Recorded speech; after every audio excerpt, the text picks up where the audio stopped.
keep it alive through these lines I write. I keep it live cause I thrive. I might just blow your mind tonight. I'm so hyped, but it's no hype. From this height, it's direct hits on sight.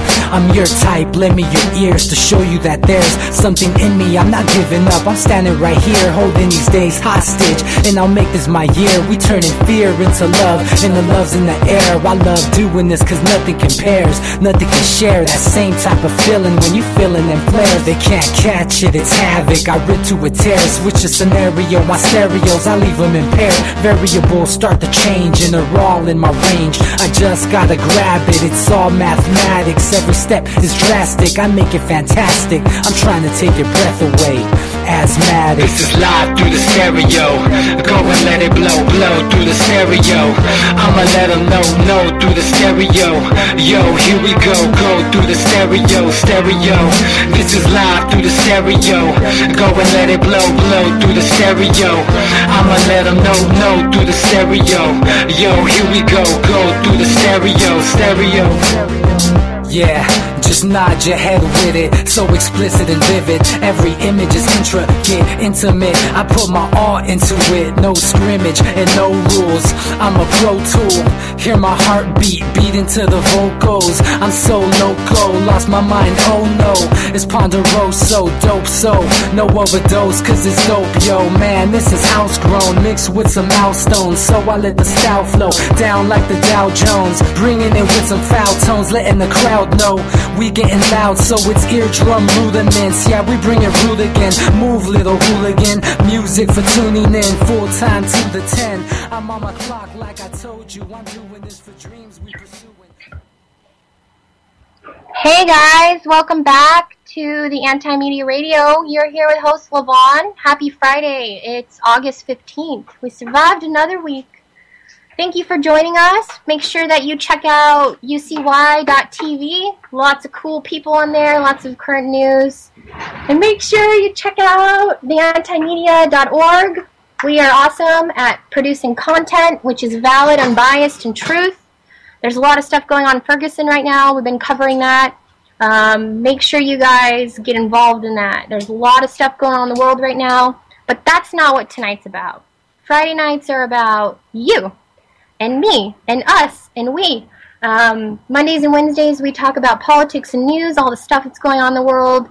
Typically isn't the happiest, sunniest, most ideal situations.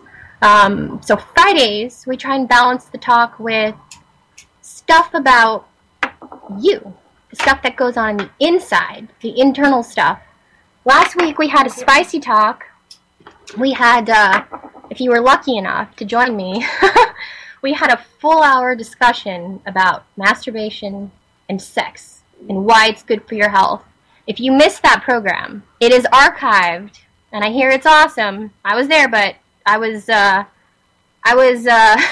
enjoying something called the Piney Elder, which is a delicious beer. You should partake in that. It's really rare. They don't make very many of them, and man, it was good. So, if I slurred a few words, that's why. I had to be loosey-goosey to talk about sex for an hour, apparently. But, check it out. There's a lot of science in there as to why you should be touching yourself more. And if you're not, time to get on it. I'm really excited tonight. You know why? Because I didn't plan about anything. I didn't do 8 hours of research for you guys. I didn't write a 1,500-word article. I'm here with my new friends, brought to me by the universe. So last weekend, I went to an art show on Saturday and on Sunday. Like, how lucky am I? I went to City Fest on Saturday. No, lies. On Sunday. And it's a cool thing that goes on in my town. There was lots of local artists there displaying their talents and goodness. And I'm pretty sure I met some awesome people. My favorite people, though. I seriously manifested them here. They're in the studio with me. Please introduce yourselves, friends. Hello, I'm Sajdo Kai, and I'm here with my husband, Paul Basta. Hello. Paul's a photographer, and I'm a mixed media abstract artist. They got talent in their bodies. It's quite evident. And I was intrigued by these guys, not only because they are intriguing to look at, but they have awesome energy. I kind of got stuck at their little tent because there was this book full of pictures of the lovely lady doing puzzle-like things. And I could just see how much he loved her through the pictures. And I was beyond touched. Especially after all my spicy talk, I'm like, this is what's up. These people are into each other, and here it is on display. Like, and it totally moved me because in our society, it's so conventional to be possessive, and something that I've been kind of internalizing as a human in this world, and as a person in love with another person, is the fact that he's not mine. I don't possess him. He's just like an accessory to my existence. Mm-hmm. And having that intense connection but disconnection at the same time, I think is difficult. And I kind of seen that demonstrated in the pictures that Paul took of his lovely. And he was like so proud to be her husband, and he wanted to share it. And I'm like, this is what it's all about. Like, when you're in love, you share it. You don't keep it to yourself. And I kind of see this existing within my life sphere lately, and I'm grateful to be attracting people who demonstrate that. What do you think about that? Like, obviously that's an objective perspective of your relationship, and I don't know you, but that's what I got. No, you're right. Well, when pretty much me and Paul met, our auras like blended into one, so I kind of felt like we were from the same tree on the same branch. I read something yesterday about my friend's a newly engaged woman, and she wrote a post about her husband that said, whatever our souls are made of, it's the same stuff. And that's kind of been dancing around in my mind. Like, you essentially just said that. Yeah. You come from the same place. Well, we have the same scent. Like, he has the male version of my scent, and I have the female version of his scent. We have the same laugh. Our laugh, when we're just laughing naturally, is the same sound. He just sounds more manly, and I sound more feminine. That's really beautiful. So he is my soulmate. We're part of the same creature thing. We dropped off the same whatever we were made out of. That's beautiful. It really is. And you guys work together. And how does that go? Because I grew up being an artist with art parents, I'm more used to displaying my artwork, so I'm more like professional and like, I have to show myself off. And for him it's new because he didn't grow up doing art, so for him it's like, it's just fun, I'm showing off my stuff. And for me it's like, no, we're working, we have to be a certain way and think a certain way. And so I'm crazy. But he keeps me mellow. So you guys kind of like balance each other. Mm-hmm. Like, I feel like relationships, and I was writing about this last week, like, somebody shouldn't complete you. Yeah. You should be whole. They should be like the other whole version of you, just like you were saying.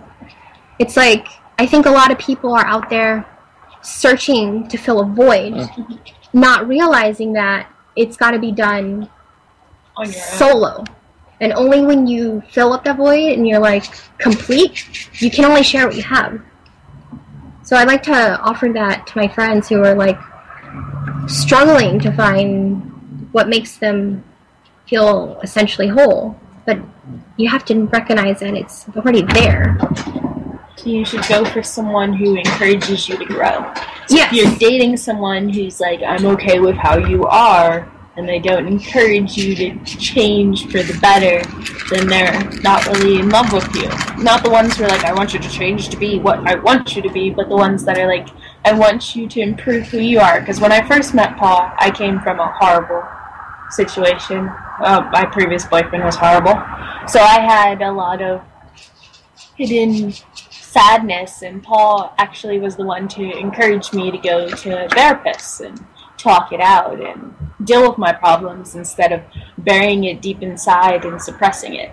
He could have allowed me to suppress it so that we could have a happy beginning relationship, but instead he encouraged me to get healthier because he wanted to love the full me and not what I was at the time. How beautiful that he could recognize that you were suppressing such things. Like, how many times do you have a conversation with somebody and you're not feeling like yourself, and it's, you know, you're like doing your best to put on a facade and they don't say a word, and you're like, huh, okay. But to have someone say, are you okay? Do you need help? Like, that's profound. Indeed. For me personally, like, it was hard for me, like, as a growing individual to recognize that time alone is so important. Like, we're growing up, we're like feeling all these pressures, right? Okay, kid, choose what you're going to do for your life. And we feel like, oh, I need to get a partner, I need to have family, and I need to do these things. When we should focus on, how can I be more awesome today? And I just hope that future generations have that self-love. Like, we seem to be in the same age group. Like, we didn't grow up being taught that we are, like, supreme, infinite, and, you know what I mean, like, talented creatures. Yeah, there's, like, fit into everybody else. Fall in line. Assimilation was what we were taught, essentially. Yeah. Okay, star, go be a box. That's what schools are. You're set on a time. You know that your class begins at this time. The bell rings, you switch, you go to the next one. The bell rings, you eat at this time. You're only allowed to go to the bathroom at certain times. Your teachers control when you get to pee. They can pretty much control You want to know something so you funny? learn to be controlled growing up. It's true. I hacked the system, though. I was in journalism every year in high school, so I had a media pass, which means I could leave class at any time. And I instantaneously befriended the narcs. Like, from the first day of 9th grade, I recognized who was going to help me achieve what I wanted to do. As a very independent, forward-thinking young person, I was like, those people guarding the exit, those people are going to be my friends. And they became my friends. I knew everything about them. I knew who they were married to. I knew their hobbies. But it was genuine. Like, I made friendships with these people. And I got to the point where I was like, all right, Jason, I'm going home for lunch. I'll see you later. Okay, be safe. Like, you got to be strategic. You got to learn how to hack the system. Like, not following the rules and still maintaining your integrity is okay, in my opinion. Well, I lucked out. I got to go to the Anarchy School, SCPA, the school where artists are born or decide to not become artists because it's too hard. Where's that? It's located in San Diego. It's in Paradise Hills. It's a magnet school. So it's not a private school. You don't have to pay to go there. It's a magnet school. They find you, and then you get to audition for them. Shush. And if they like you, you get to go to the school. And if they don't like you, you get waitlisted. And if they don't like you, you just... Where did they find you? When I was in 3rd grade, my teacher entered me in a Board of Education's art contest at the Board of Education building. And my art piece was so beautiful that it was listed in the 3rd grade area, but they didn't think it was the 3rd graders, so they put me in the high school area, and I wound up winning 1st place. Shush. But they didn't give me my title because all the high schoolers got mad because I wasn't in high school, and then they didn't want to give me the reward for 3rd grade because the kid that won for 3rd grade had 3rd grade art for 3rd grade. It was very good for a 3rd grader. Mm-hmm. So they just pretty much didn't give me a title and patted me on the shoulder and was like, you paint good, and I didn't get a medal. But I was okay with that, because it made me feel good that a group of people looking through artwork thought that I was in a high school grade when I was in 3rd grade. That's how well my artwork was back then, so it made me feel good. But after that, when I got to 6th grade level, my mom got a strange phone call that said, we think your daughter will be happy here, and then they listed a school, a CPA. You should call them. Child Protection Agency. Like, what's that? And then you should call them. And my mom called the school, and they were like, okay, her audition is here this time. The same thing happened with my sister. There's a science school in San Diego. There is a school for engineers. There's a lot of training schools where they start young and train you to be what they want you to be out here in San Diego. They just find you if you have the right, if you have what they're looking for. I didn't know that. That's very intriguing. I didn't know it either until my mom got a weird call, and they were like, "We want your daughter because we saw what she did in 5th grade." What kind of curriculum did you have there? Like, what was it like? It was like a college. It's free college. Because we had the regular classes where we had to take everything, but they encouraged us to take academics. Like, oh, I saw that you had math and science in your schedule this year, but you don't have any dance or painting. I encourage you to take one of those type of schools. So that's awesome. Every year you had to take an art. You couldn't not have an art. Would you guys like some water before we continue? No, you're okay. So that sounds like opposite of what I had. You want to hear a guilty realization that I had recently? Not guilty, but kind of startling. Like I grew up 2 miles from here in a little place called Lemon Grove. Tiny little town. I literally saw the same people all the time because we all went to the same schools. We lived in the same neighborhoods. We saw each other walking around. We saw each other at the grocery store and the gas station. And it was a great experience in that regard. Like, I saw a lot of the same people. But at the same time, I think I was failed tremendously in regards to the school system itself, like the curriculum.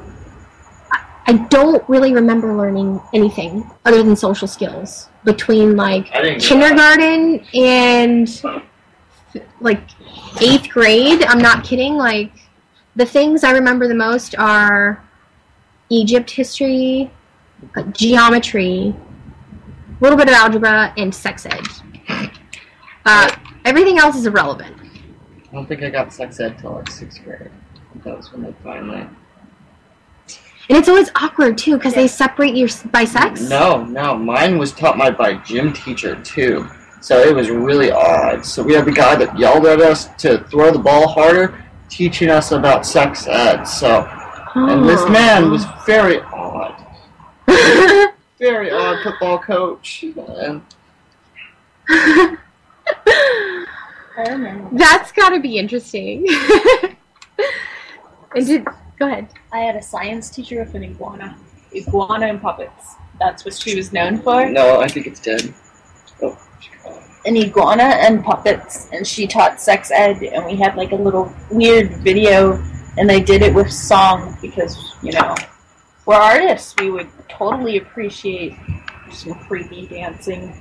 Interpretive sex. Touch yourself. Don't touch yourself. Masturbation is fine. Can dance. And then I remember in high school. See, that's good. At least you got some encouragement to touch yourself. See, I'm cool with that. Like, very awkward teacher, petrified students, no fun, like... High school, it was done by Kaiser Permanente. Oh. The hospital, wow. They put on a musical of safe sex for our school. We had to sit in the auditorium. And they were hula-hooping and singing, and there were people dressed as condoms. Like, condoms. They were in a full condom, and they were like, I'm safe now. I can hug you. And they were bumping into each other. And they were like, now we can touch. Ha, ha, ha, ha. And then all the girls weren't wearing condoms, but all the guys were. And they were running around chasing the girls and bumping against them. The girl was like, it's okay because I won't get pregnant or an STD. It's like, oh, so it's okay for us to fuck each other as long as we wear condoms. Is that what you're telling the artist? Okay. It's good to know. It wasn't like, don't have sex. It's like, have sex. Lots of it. Wear these condoms. These taste like blueberry. It was like selling you stuff. Yeah. Tastes like a fruit roll-up, what? Right? Oh, it's so bad. Wouldn't that make you fight? Like, my whole stance on our sexuality as a culture in general is that we're too anal. We're too anal. That's a good word. We're inhibited. Mm-hmm. We're uncomfortable. Mm-hmm. We're scared. Sex is taboo We're in America. unknown. But that's how we got here. No if shit. Someone didn't fuck, I wouldn't exist. Hey, you know what, though? No. We need to watch the F-bombs. Oh, sorry. Yeah. New babies nowadays, they're not being humped together anymore to come here. It's like, Test tube. I didn't hump your mom. We I have a- cummed in a jar, and some doctor took a syringe and stuck it in her belly, and boy, you were You here. exist now. And I picked your eye color and everything. That's weird. Okay, we're gonna role play. We're his parents, okay? Welcome! By the way, your hair looks like that because I think this X and X celebrity is really cute. What about you? What do you have to say? Oh, I chose the hair color because, I think Carrot Top is funny and I wanted you to have his humor.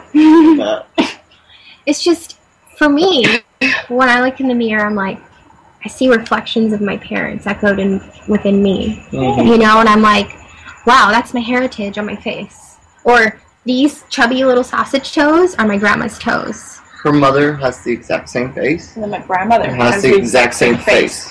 It's a And duplicate so face. when they go out, they usually get mistaken for sisters. But like she's, just the youngest. So you're just copies of one We're another. all copies of one another. And then my grandmother's mother looked like her. And so there was 4, and so they're waiting for me to have a daughter to see if there's another copy. But this copy will be a blinger. But that's your heritage. Like, you made a good point. Like, I read an article recently that there are artificial wombs. Mhm. So women don't even have to be pregnant anymore. We're losing our humanity in so many levels, and it's because we've allowed ourselves to become disconnected. Like, where do you think it happened? Like, when I think of our history, the known history, for me, it's like when the Industrial Revolution came. Because before that, people lived in groups. Yeah. They took care of one another. They lived off the land. I think it's TV. I agree.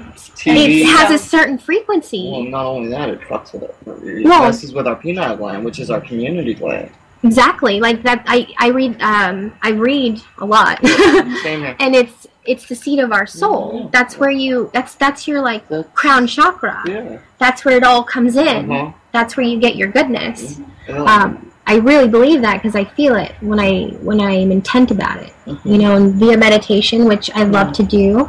And sometimes we do guided meditations on my show, so Cool. that's Cool. really awesome.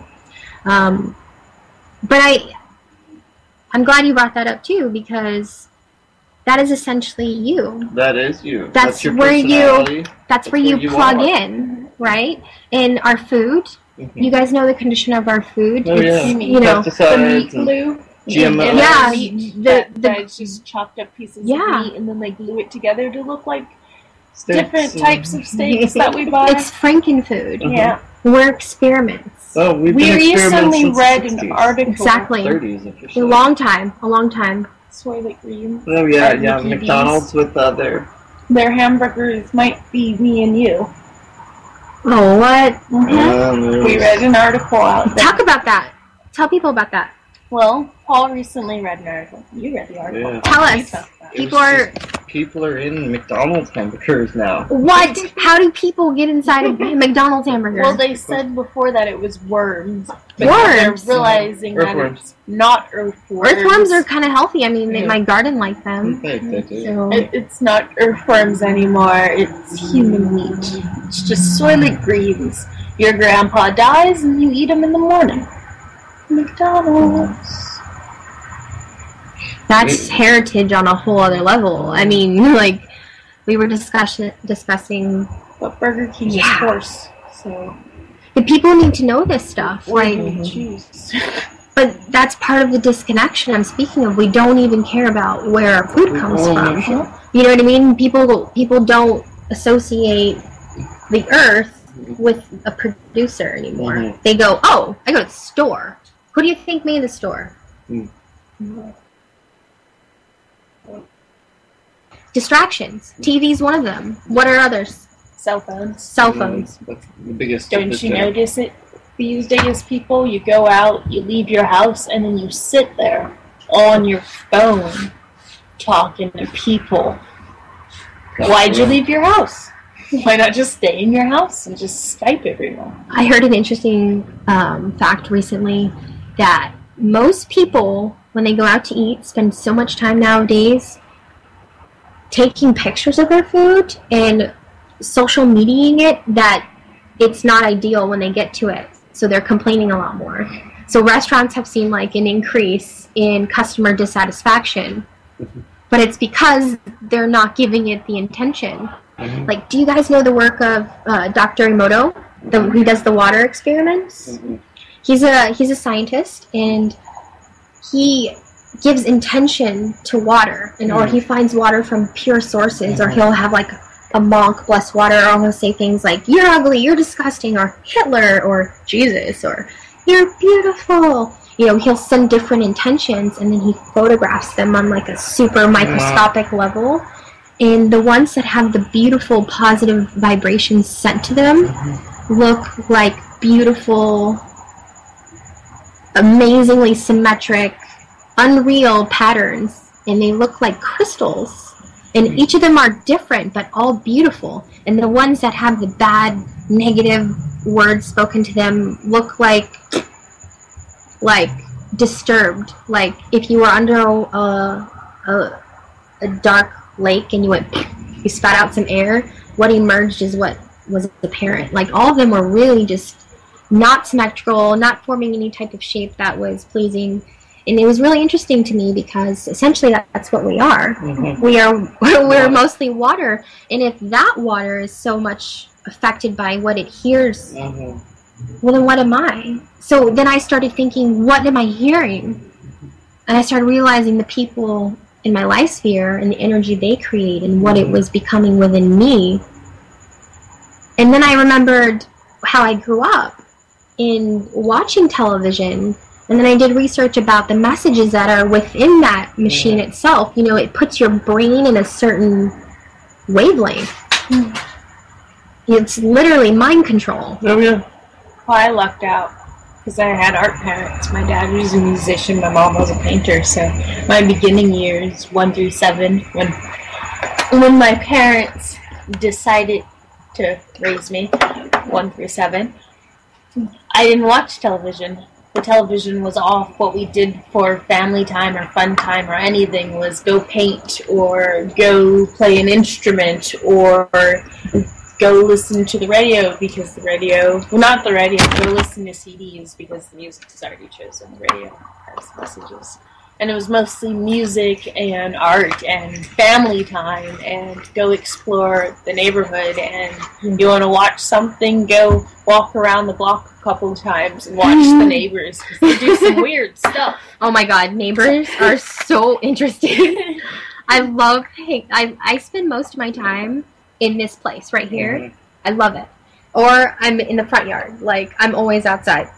There's an old man across the street named Boris who has a dog who I've known since it was a baby, so I've been watching him grow. It's been really fun.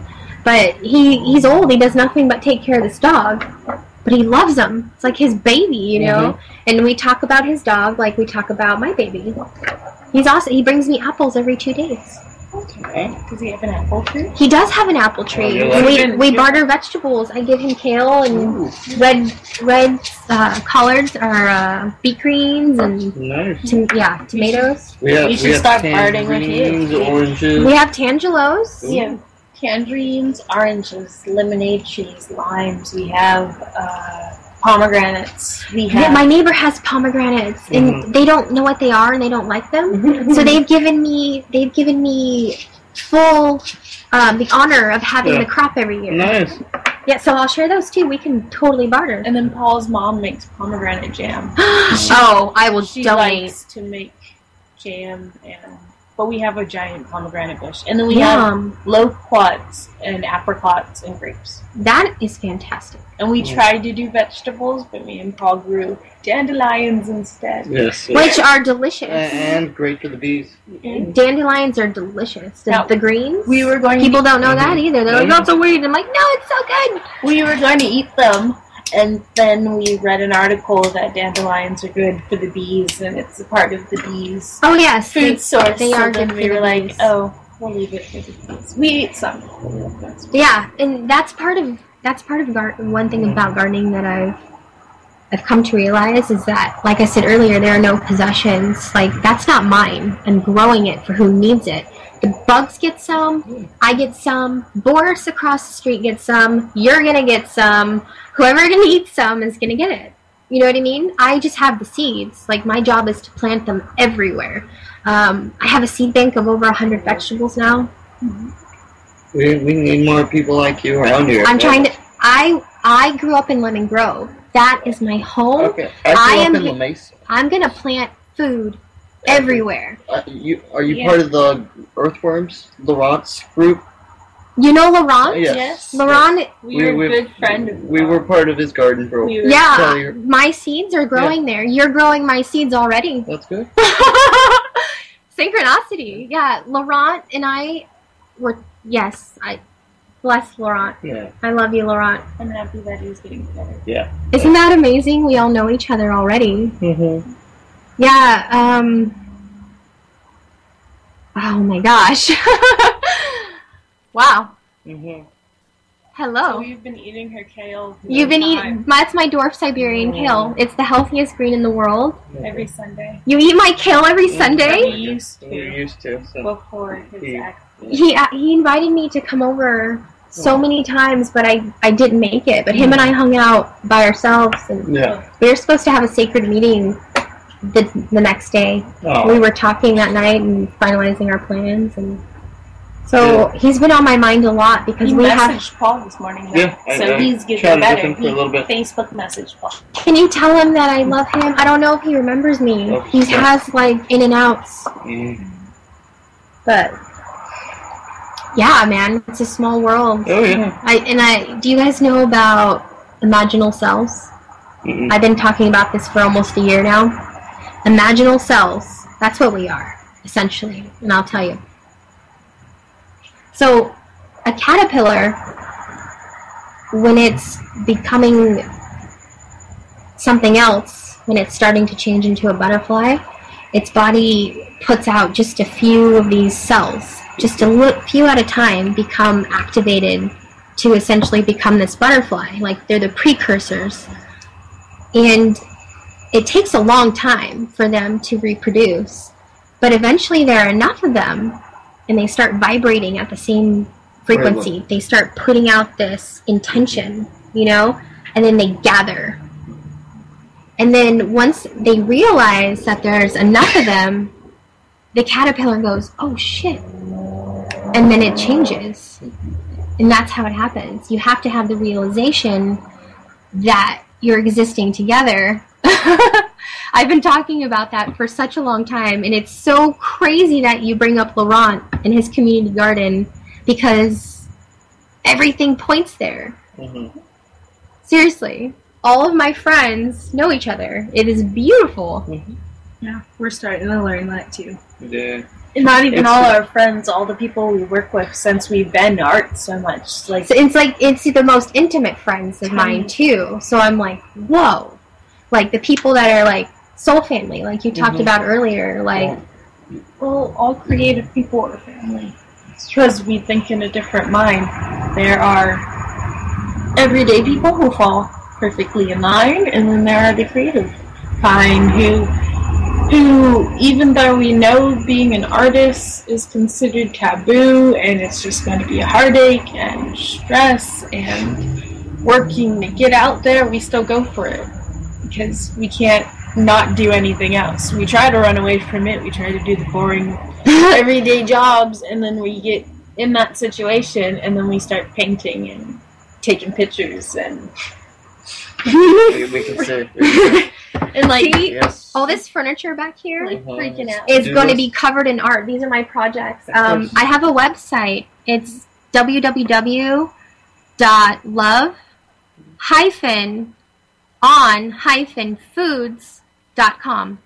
I've been working on it for like 5 or 6 months. I haven't told anybody about it, but I'm starting to put art on there. You're here because my purpose is to unite the we to make the change we want to see a reality. Mm-hmm. And I've slowly been doing that, and it's more and more proof to me that I'm getting there because you are here. What I'm doing is collecting people like me so that we can recycle things and make things beautiful and create them for others to appreciate. and all the proceeds we acquire will be used to grow food everywhere. Nice. We're technically doing the same in golf. Mm-hmm. We're collecting people like us, but we're collecting people like us in the higher-ups.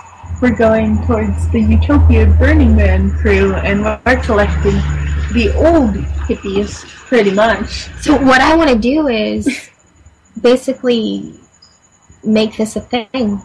We should be able to not worry about where our next meal comes from because we're creating it. I want food to be free for everyone. Mm-hmm. Love on food, not off. It's time to flip the switch. It's been off.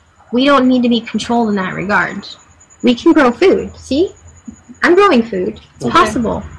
The only bad thing with California and growing food, and if I think about it and how martial law is happening in certain parts of the world, they're going to flip the switch on hippies trying to grow their own food and go, you can't do that. California's in a drought. You're being selfish. You're wasting water. What we do is we create aquaponic systems that are self-regulating and sustainable and perpetual. And who says that I can't take this corner lot that exists right here? I'm sorry, I'm dropping some F-bombs today. Massive lot. I call it compassionate because I'm compassionate, I am pissed off. So 4-letter words tend to escape my mouth as they are most intended. Forgive me. But there's this corner lot. It is massive. It could sustain this entire neighborhood, maybe even the high school right amongst the hill. Why aren't all those children growing food via aquaponics? We just build some sort of cover, right? Like, look at my patio here. This is awesome. This is not expensive. We could build this and have aquaponics tanks. We could have a community growing together. See, it would be beautiful. That word again. Community. There is no community I want anymore. to build a community. Well, yeah, you have to. Then I want to build a community in Lemon Grove. Well, you're gonna have to start it. I'm gonna do it. Start. I'm gonna do it. Grabbing people and bringing us. I apparently am doing it. You're here. You are here. here. But you're gonna have to bring us to the lot and start that and just. And then we have to find the land. And then we have to find more. Okay, listen. This is what we're gonna do. We're all very good at persuading. This is what we're gonna do. We are gonna make a campaign. We are gonna make a video, and we are gonna tell the world our intentions. And we are going to get support. So we have to find other ways to create this thing, because we're creative is, like, off the charts, right? It's pretty evident. Well, all we have to do is... We just got to let it out there. We just got to do it. I think we're proclaiming right now. So. What day is it? It is still August 15th, 2014. We're proclaiming what's going to happen. People care. We're gonna feed Lemon Grove. So. We're gonna feed everyone. We're gonna feed San Diego, and then we're gonna feed California. And then people can spend time finding their passions. Because who really likes to push buttons on a machine? No. Who likes to do that? My mother wants to run away and live in Julian and work for nothing and be a park ranger. So why not make this Julian? Why not be a park ranger here? You know what I'm saying? My motto is change your perspective, alter your world. We go hiking every day in Rancho San Diego, so we've noticed that kids like to party there. Well, of course, it's nature, but they don't respect it, so they leave their shit everywhere. Those kids should be maintaining a garden. No shit. But just getting rid of the trash and everywhere, everywhere is so polluted now. It's disturbing. We clean like all over the time, and it's so sad because like as soon as we clean, if we don't go to a park for like we're a artists. day, Let's make signs. Let's tell people don't leave trash here, please, and let's post a beautiful sign. What are they gonna do? Rip it up, and then it'll be all over the place. And so we'll make one that says "Smile, you're on camera." And we'll put them everywhere in trees. And then people won't know if it's real or not. And they'll behave based on perceived reality. Ha ha! Give me a challenge. I'll think of a solution. We're gonna do that tomorrow. I'm gonna do that. I'm gonna make the other one. Let's do it. Let's have a sign painting party. Because they're usually yellow, right? And they have a little smiley face. No, the other was white, and it has a camera. And then it has a smiley face. I think we're yellow. No, they're white. And It's they have a irrelevant. smiley face, and it's a smile. I don't know. But we can look it up. we will copy that sign. And we will make sure that people behave. Definitely. Because there's so much wildlife. There's crawfish, there's frogs, there's guppies, there's ducks that go to the... Did you know this nature center down south here off of E Street is closing because nobody goes there? There's a wildlife preserve off of E Street in San Diego that is going to close because people don't go there. That's disturbing. So please do some research about that. Well, It's terribly sad. When me and Paul are hiking, we can see people walking around a track field. And we're usually like, why are they walking around a track field when, like, 2 miles this way, they could walk around nature and Right? hike up a mountain Right? and People don't. be with trees. They're afraid. They're afraid. And there's lizards. Oh my god. I have a cool friend named Ron. You guys are going to meet Ron soon. Ron inspired me back in 2010. Ron lived underneath my mother's apartment out in Casa de Oro, which is pretty hot. Yeah. Like you guys know, it's on the other side of the hill. They don't get much breeze there. And they lived in an apartment where there was not much space at all. Maybe like, oh my gosh, 12 feet around, you know, total. And Ron would build random boxes out of things he would find. Because like you, he'd go out and ride his bike out in the mountains. And he would go get his truck and collect all the things he just found around. And he ended up building this gorgeous gorilla garden.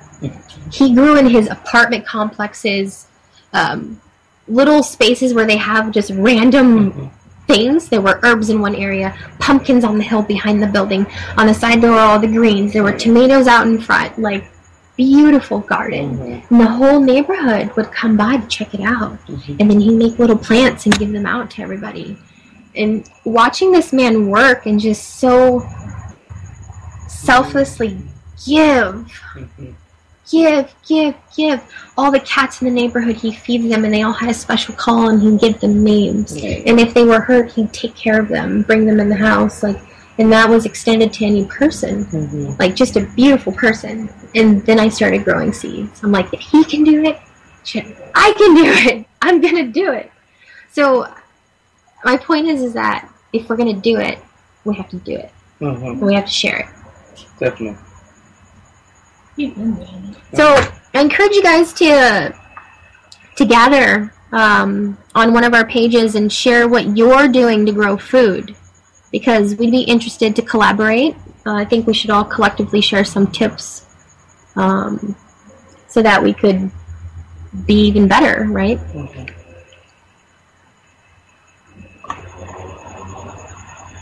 So how long have you guys been growing food? Like, what's your experience been like? Oh, well, all of the vegetables, all the fruit trees at Paul's house have been there before his birth. Yeah, so all my life I've been doing it. Oh, there's also a macadamia nut tree. Oh, Forgot wonderful. about that. And this is right here in La Mesa? Yeah. Now he looks. Oh, that's wonderful. Yeah, that's a good area to grow stuff. His grandmother started growing everything. Right? Yeah, back in the 60s. So it's just generation after generation of fruit trees. That's amazing. And they get better with age. Oh, Like, yeah. we have a hybrid tree here. It's not tangerine. It's not an orange. It's somewhere in the middle. You should eat them when they're still green. Actually tastes really good. I actually have.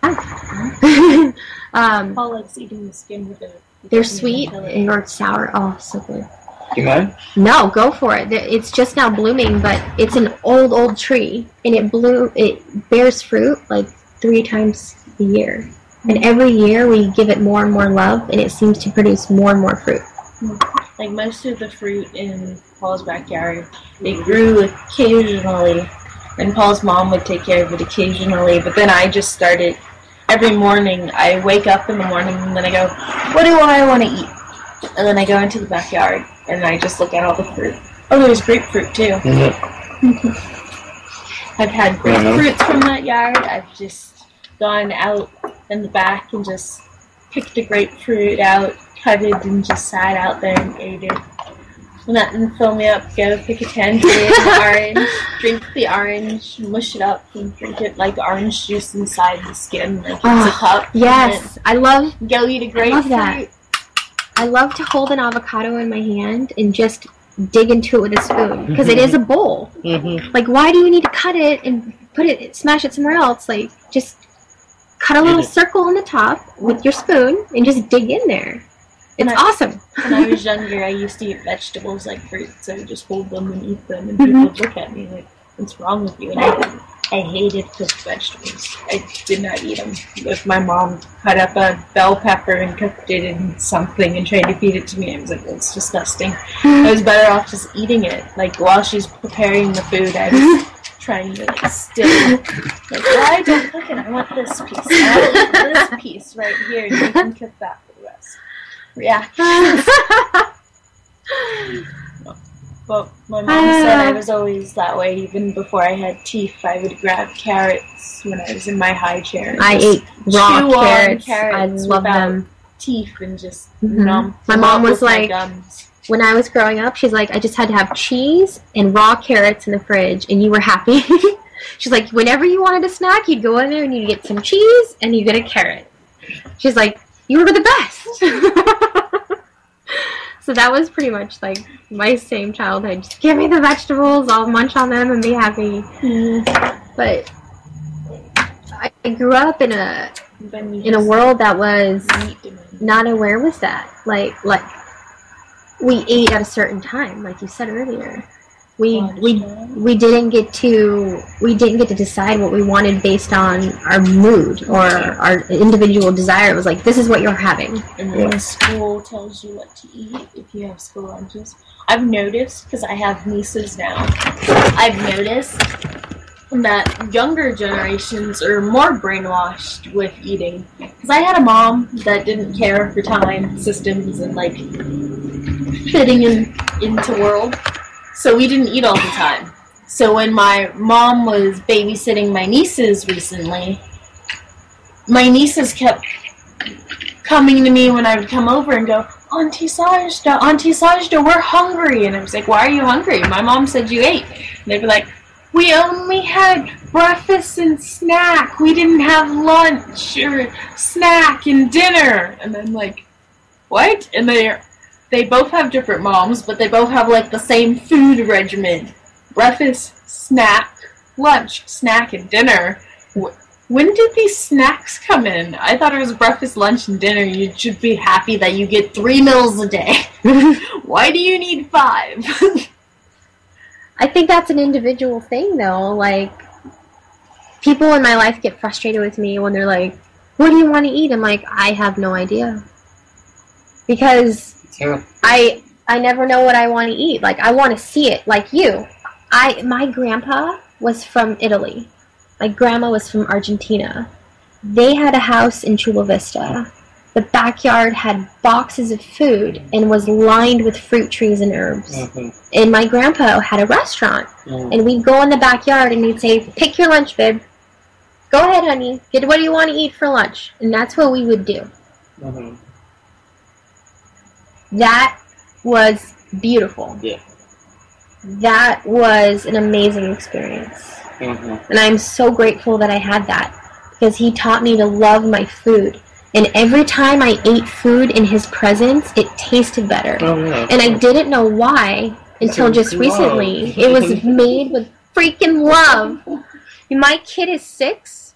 He can tell if I've cooked a meal based on how it tastes. He's like, my mama didn't make this. I know her food.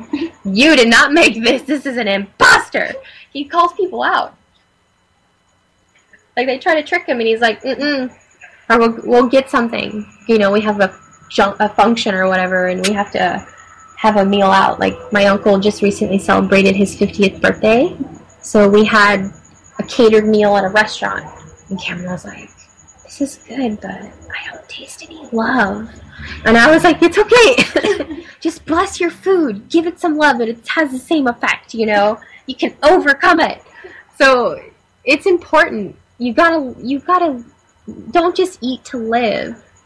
You know what I mean? I live to eat, and if I rather have no meal than a bad meal. There are so many times throughout the day where I'm like, well, I can't get anything healthy here. I'll wait. When you said that story about your childhood, it reminded me of being in New York, because I'm a Navy brat, so I've lived on every coast to be near the ocean. Growing up in New York, there used to be this fruit truck with this gentleman that grew his own fruit up in upstate New York, and he would load his truck up with all his fruit and then drive into the city and then sell fruit to people in the city. So my mom would say to me and my sister, okay, you guys get $10 each. Go pick out your fruit. And we'd get to go up in the truck and pick out what we want to have for like awesome. 2 weeks. And it was like he would, oh, this is my special bag of fruit, or I saved this one just for you, Saj, because I know you love peaches. And there was always like a really delicious peach. And the guy who grew it himself, and he would sing to his trees with his guitar. He would sit out in his backyard and sing to his trees. And the fruit was so sweet, and the vegetables were so, oh my God. I was such a vegetarian when I was a kid because this guy was like such a, I love my plants, you know. They're not my plants. I'm their gardener. That's how you'd say it. They're not mine. That's awesome. They own me. I don't own them. I'm a slave to their existence. It's like I'm around to take care of them, and once they die, I'll die.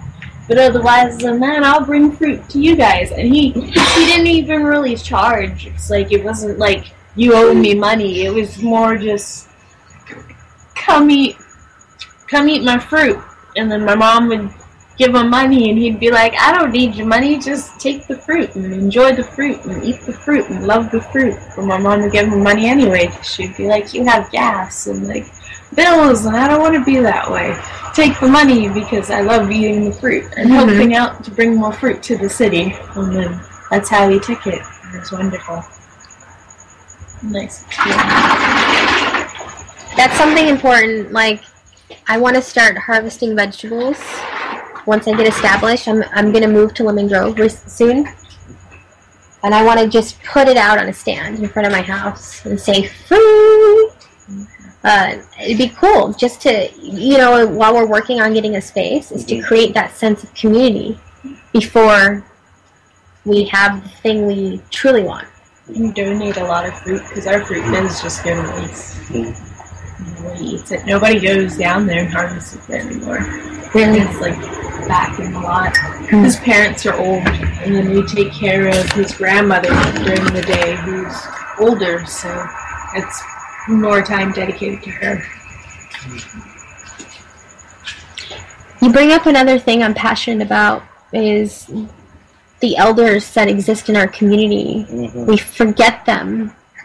As a child, I spent my youth, because my mom was a nurse, primarily specializing in dementia and Alzheimer's, and people who go to hospice, people who are going to die. Like, she loves taking care of the forgotten. That's what she does.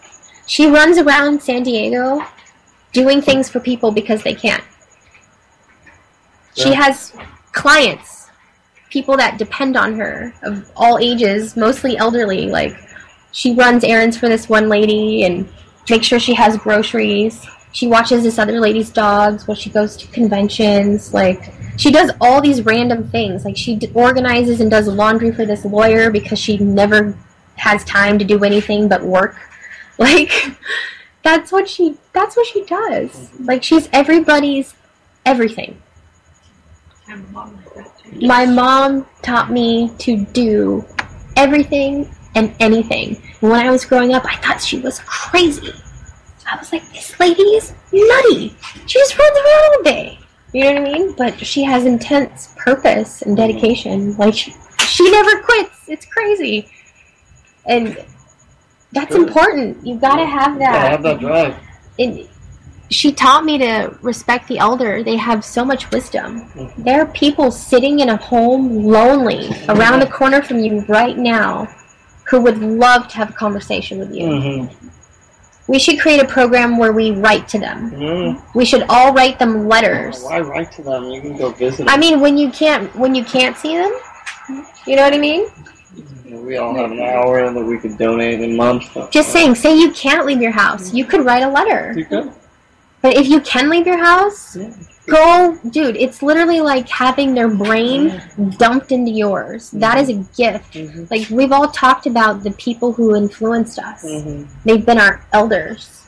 If you don't have any elders, go adopt one.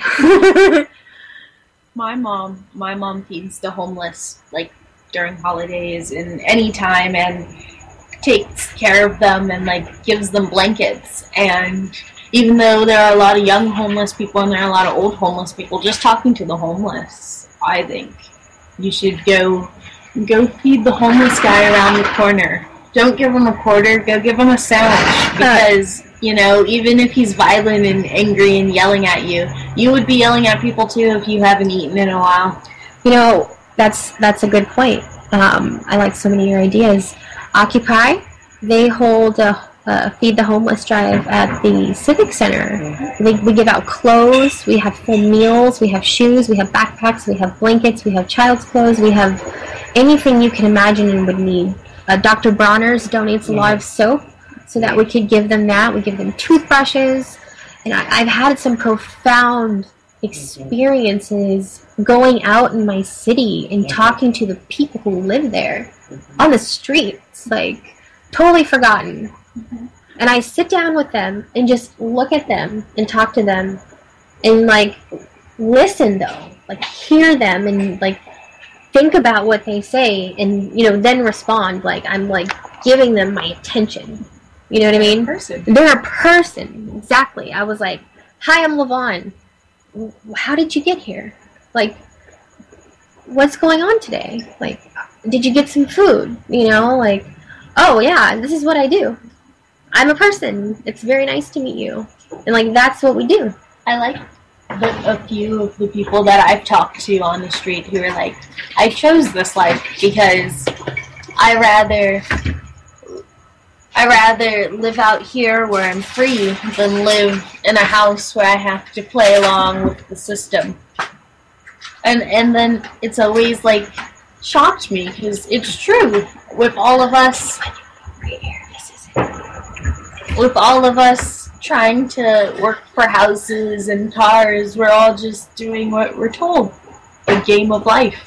And that it's true. Of retardation. It's true. And so people who choose to not work for a house and not strive for that life are just breaking free. It's a cycle. You go do this job to make money, to buy stuff when you have the time. And you don't get to spend time in your house, barely, because you're out doing this thing. Like, I wish I could spend more time working on this art that you see is pending in my space. Like, I mentioned that I'm trying to support local artists, and I'm trying to raise money for gardens. Mm-hmm. All of this stuff is going to be sold. And it's directly going to go to gardens and to becoming a nonprofit and to sustaining the cottage industry license that we have so that we can legitimately perpetuate food in our community. Mm-hmm. So that's why I'm reaching out to other artists. Mm-hmm.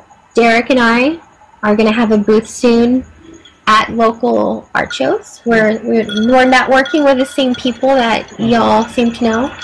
So that's what it's about, though. Doing what we love so that we can create what we need, so that we have more time to do what we love. We want to share it. And I think it's possible. Because not just art. Like, I want the people who want to ride horses or surf in the ocean or climb mountains have the time to do it. So share what you love, do what you love, be what you love. Thank you to my new friends. It was a great show. We'll catch you on Monday. Yo, here we go through the stereo.